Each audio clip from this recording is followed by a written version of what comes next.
What's the crime like in Phoenix, and what is the buyer advisory?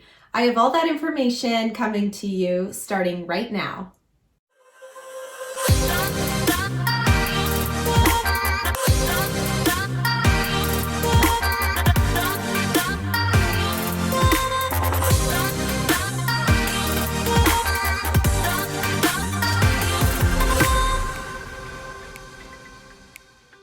Hey everyone, I'm Caitlin McKegg. I am a realtor here in Phoenix, and today I'm answering the question of what is the crime like in Phoenix, where are the safe areas to live, and giving you some resources on how you can find that information on your own. I get a ton of questions from clients all the time.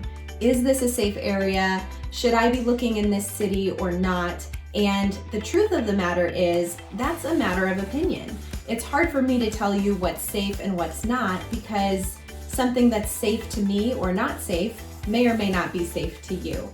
But I do have some really awesome resources that allows you to research it on your own and make that determination for you and for your family.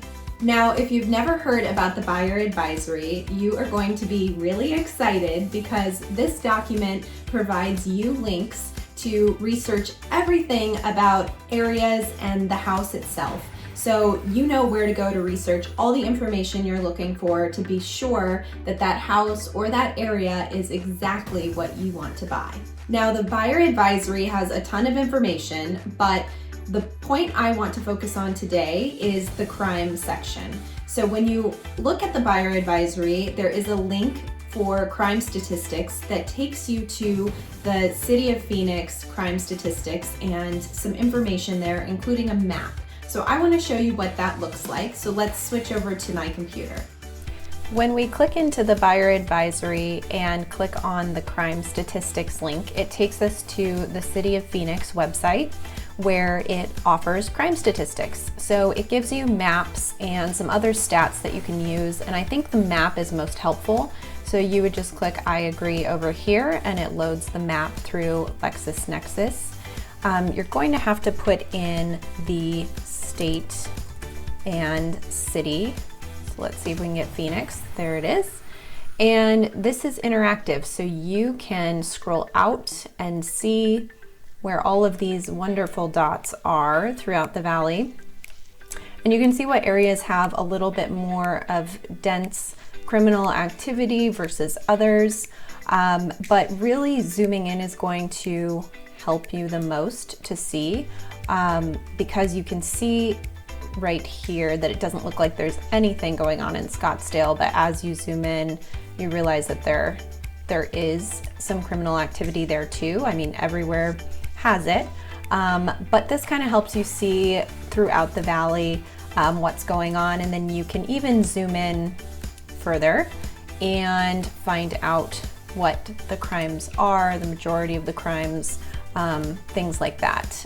They do split it up between property crimes and then violent crimes.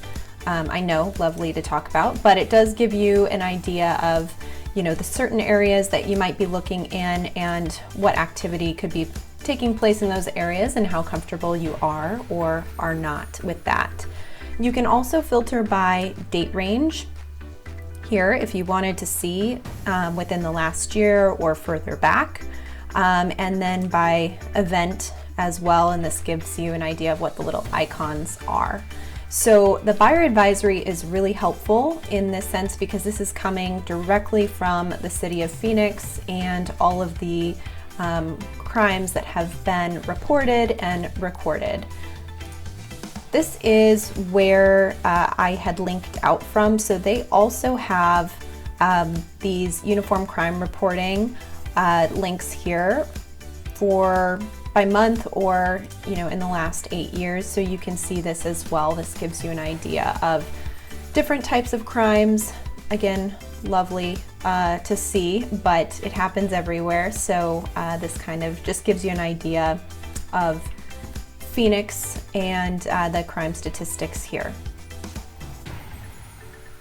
You may or may not know this already, but Trulia is another really awesome resource to use to look up crime in certain areas. They provide a heat map that shows darker areas with more crime activity and lighter areas with less. So if you're trying to hone in on a particular neighborhood, you can pull up their crime map and really see what that activity looks like in the area. Let's take a look at that as well. Here is the Trulia website if you're looking at homes for sale in Phoenix. And it gives you this option here to explore the neighborhood. And this is where you'll find more information about each neighborhood and crime statistics as well. So let's take Deer Valley, for example. Let's go here, and it gives you this overview here of for sale and for rent prices, gives you an idea of what's in the area, everything from restaurants, groceries, nightlife, etc., etc. And then if you go down a little bit further, it has safety and crime. And you can expand this map and look at exactly where the Deer Valley perimeter is here. As you zoom in, you can see the streets and the freeway. So we're at about, the 101 and 7th Street or the 101 and I-17 here. The darker areas have the highest criminal activity, and the lighter areas have the least. So if there is a particular neighborhood you are looking at, or a particular house that you're very interested in, you can really zoom in here and break it down to the cross streets to determine how much criminal activity is in that area. Then what I would do after this is I would go back to the buyer advisory, and you could look at a little bit more specifics in that area of what types of crimes were reported in that area and so on. This is just an example of Deer Valley, but you can see the whole valley here. So you could really dig in depending on what areas you're looking in, or if you just want to pick an area that doesn't have any blue at all, that helps kind of direct you in the right area. Let's flip this to a more positive note and talk about the safest cities within the valley. So starting with Happy Valley, Anthem, Chandler, Scottsdale, Gilbert, Paradise Valley, Surprise, Buckeye, Maricopa, and Goodyear. Those cities have been rated the top safest cities throughout the valley. Now, this is not to discourage you from living in Phoenix proper. You may have noticed that didn't make the list, but I can guarantee you there are plenty of safe and beautiful neighborhoods in Phoenix proper. The population is a bit more dense throughout the center of the valley, and that affects the statistics. But I would not discourage you from looking at Phoenix as a place to live, in addition to the other suburbs and cities that made that top list. For your reference and research, I am linking the buyer advisory below so you can do this research on your own. You'll also find a ton of other helpful links within the buyer advisory that should help you in your home search.